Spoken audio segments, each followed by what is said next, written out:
So, I don't know, I'm just feeling, porta potty. I'm having a porta potty experience right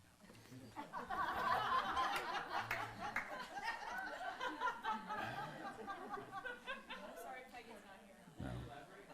All right, so I have to tell you a little story. As I said on the opening day, I think I said this opening day, I said invariably in these trainings there's an opportunity to come face to face with some of your patterns. Not really only in the context of practice, but moreover, something happens. And what I'm getting into now is this idea that life is constantly giving us the opportunity to step into the very body we have immersed ourselves into today, which is the light of discernment, the power of divine action. Right, we call it Kriya Shakti, the power to do the right thing at the right time, in the right way, without the story, Alexa. And the knowledge that allows us to really see it, to see clearly. And to help us really stay free of the mind and stay free of this whole field of ragas and dveshas, preferences and dislikes and likes and dislikes and likes and attachments and fears. This is invariably in this training, it comes up, but really life is always presenting us with this opportunity. Always, Something about this training, it seems to happen more in this, in the flow of this. And I actually think it's divine grace, to be honest with you. But many years ago, when I first settled in here in the Valley, I was teaching a lot of my workshops up at the schoolhouse, and which is very close to my house, actually. It's kind of a landmark. It's been there more than 100 years. Brad, you did yoga there once? Yeah. So we were doing this training there. And because it's an ancient schoolhouse, it's over 100 years old, there's no plumbing there. In the old days, I'm sure they used an outhouse. They probably walked out in the middle of the snow, and it's just a one-room schoolhouse. I think we can fit 40 in there about, and that's pretty jam-packed. So, we, of course, mindful that where we are, we got to get porta potties. So in those days, the girls went in the porta potties, just like the boys. So in those days, Derek was embodied in the form of Eric Seiler. They're similar, aren't they? Yeah. So those of you who haven't met Eric, there's a lot of similarity in these two gentlemen. And they're both, you just feel like they're both really calm. They're both really kind, and they're both really caring people. And they're very deliberate, and they're very thorough. So Eric, in the same way, and I mean this, I mean it, you both are, and there is a kind of wonderful resonance between the two men. Well, in those days, again, Eric, this was the early days of our work here in Colorado, and he drove up from Crestone, and he would be just incredibly forthright about helping clean the place and do all sorts of stuff prior to them coming. I was amazed. I dropped off the mats, I think, in the preparation for the 5-day workshop, and he's mopping, he's dusting, it's just full on, karma yogi, enthusiastically, putting everything he has. And he's a very gentle soul, like Derek, even more. As Derek is this way, he's even a little bit more genteel, which is saying a lot, because you got a lot of genteel points. And he was staying at my house. And every night we'd gather at home and eat the leftovers. That was dinner. And so I think it's like the 4th day. I think it's this day. He comes up to me after dinner, and I could tell something's on his mind. He also doesn't look so good. Something's off about him. And it's the first time, I'm taking care of everyone. And sometimes the karma yogis get overlooked because for all the work they're doing, they're kind of in this double role, and they're behind the scenes, front of the scenes. And he kind of clears his throat like I just did, and in a very he's already apologizing before he said anything. He said, Yoga Rupa, there's a problem. And when Eric says there's a problem, he usually doesn't bring problems to me. He would fix the problem before he would even tell me, because he just didn't have no interest in bothering me. Yeah, Rupa, there's a problem. Eric, what's the problem? We have a problem. Okay, what is the problem? People are really upset. Because he's not only taking care of me, I'll go out, like Derek, mindful of your guys. What's your experience? I said, people are upset. What are they upset about? He said, it's like pressure. He's been holding this pressure. He's trying to let enough pressure go that it can even come out of his mouth. He said, the porta potties.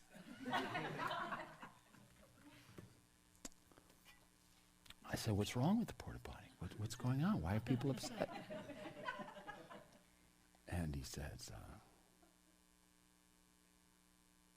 they stink.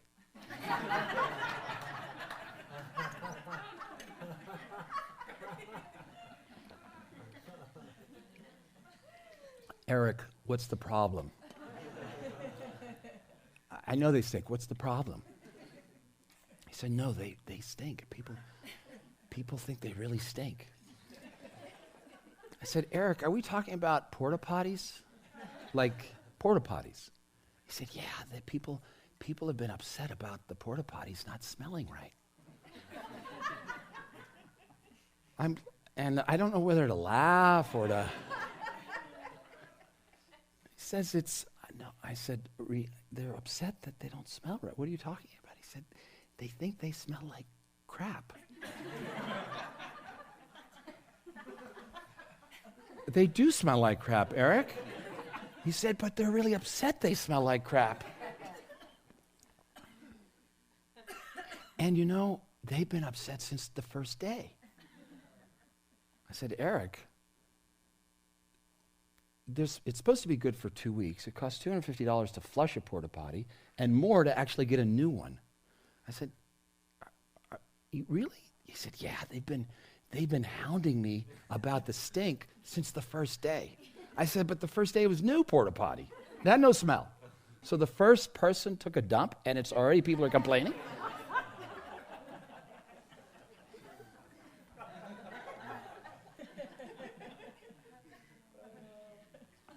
So this is on my mind. I go to bed and he said, and now he feels comfortable. Now he's kind of let the cat out of the bag.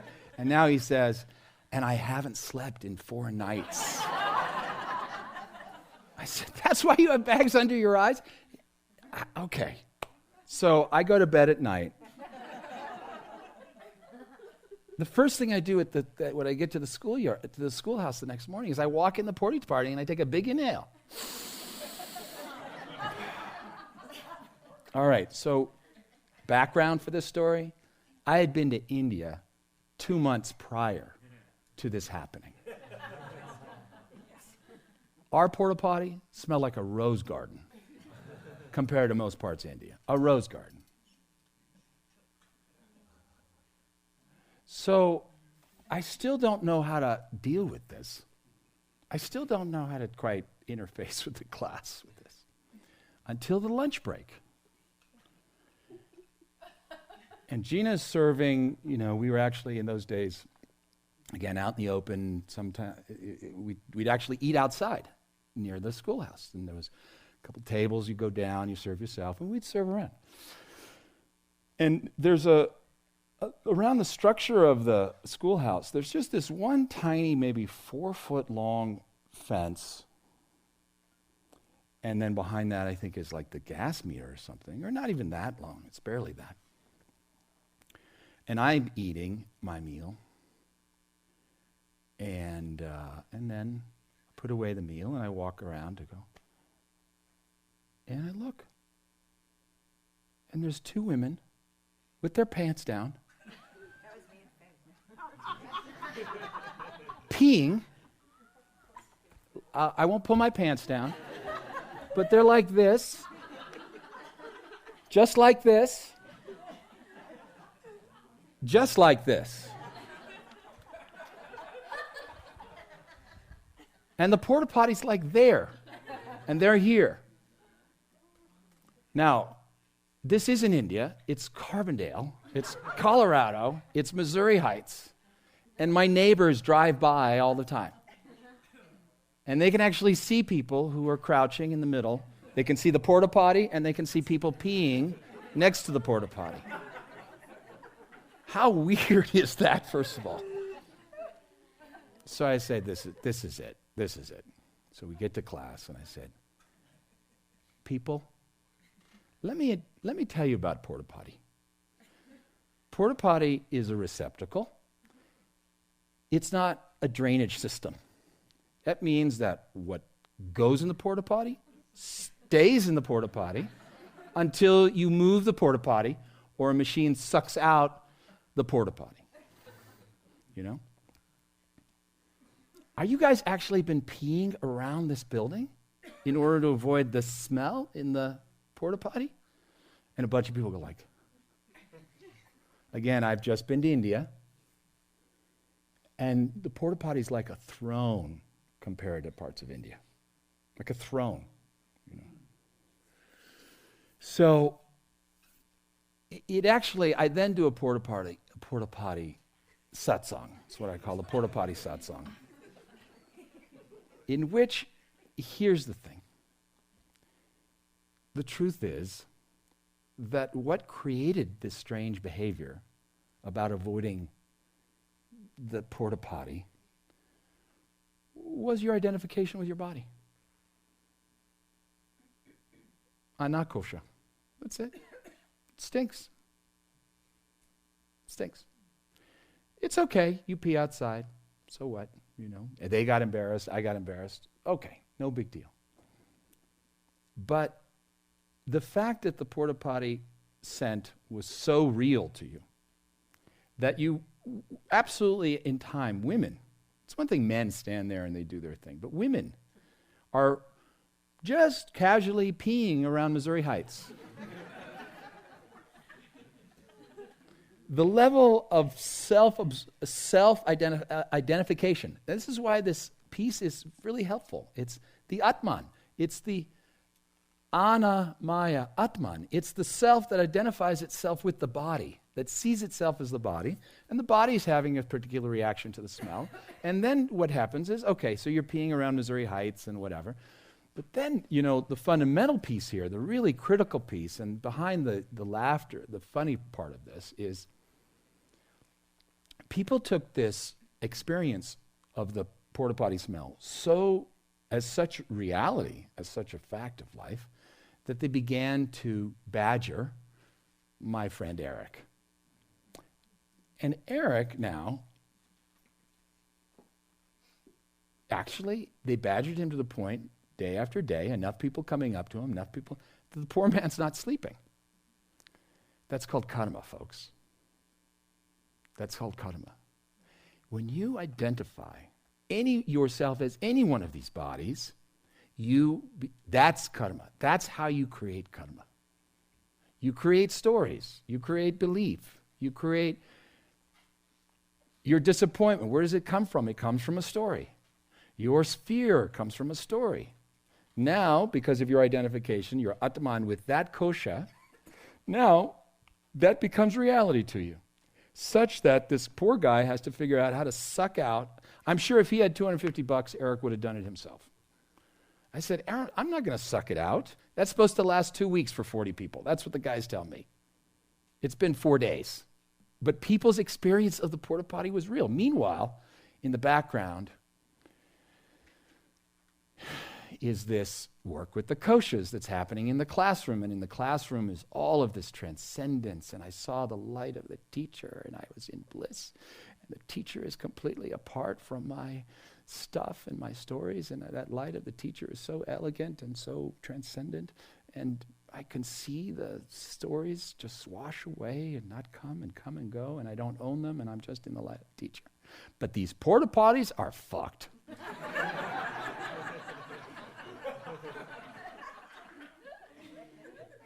Do something about it, Eric, now. Or if you have to get a spoon, fix it.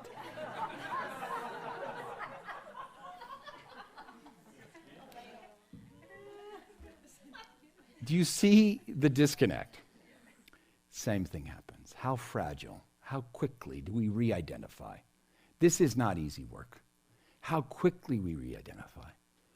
You see me over the course of these days, basking in the continued unfoldment of my practice in India. I haven't raised my voice once. The Divine Mother is dancing in my heart and in my words, and everyone thinks I'm just the nicest, warmest guy.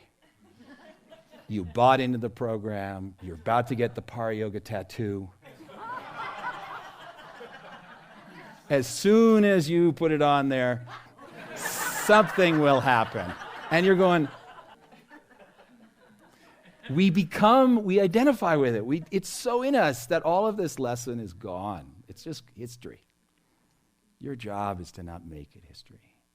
Your job is to stand in that supreme light and to train yourself to not get swept up in what is so easy to identify, so easy to get lost the next minute. And they can be happening concurrently. Oh, this is sublime, but I think I'll pee 5 feet from the porta potty to avoid the smell, even if I'm seen by my teacher with my ass out in the air. I don't care. It's just unbearable in that porta potty. So, everything in life is meant to get you closer to what we've talked about today. Everything. Everything. The imperfections, the inconsistencies, the changes of life, everything. There are 2 options. You have 2 options from this point forward about how you will live. I've never used the F-bomb 3 times in a lecture, let alone twice, but I'm going to use it one more time. I've never used it twice in a lecture, let alone probably less than 10 in my whole life. There's 2 responses in life. Ouch, fuck you. Or ouch, thank you. That's it. You have two possibilities. Choose thank you. Invite the conflict, invite the disappointment, invite the stink, and say thank you. Because it can really anchor you in that part of you that is the embodiment of the teacher and the teachings, and is that part of you that allows you to embody will, action, and knowledge at the most divine level. And the moment you go to the FU response, you can bet you've stepped out of this Vijnana, Atman, and you've stepped into one of these 3 lower koshas. It's really from this point, the discussion that we've had today, this context, that you become the embodiment of yoga. Yes, it's vital to master your mind, but you can only master it from here. Yes, it's vital to master your breath. Yes, it's helpful to master your body. But until you get this point, you will identify with yourself as one of those 3 layers, time and time again.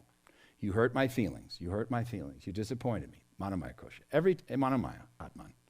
Every time. You can look at it. This is the dividing line, where you stand today, what you discovered today.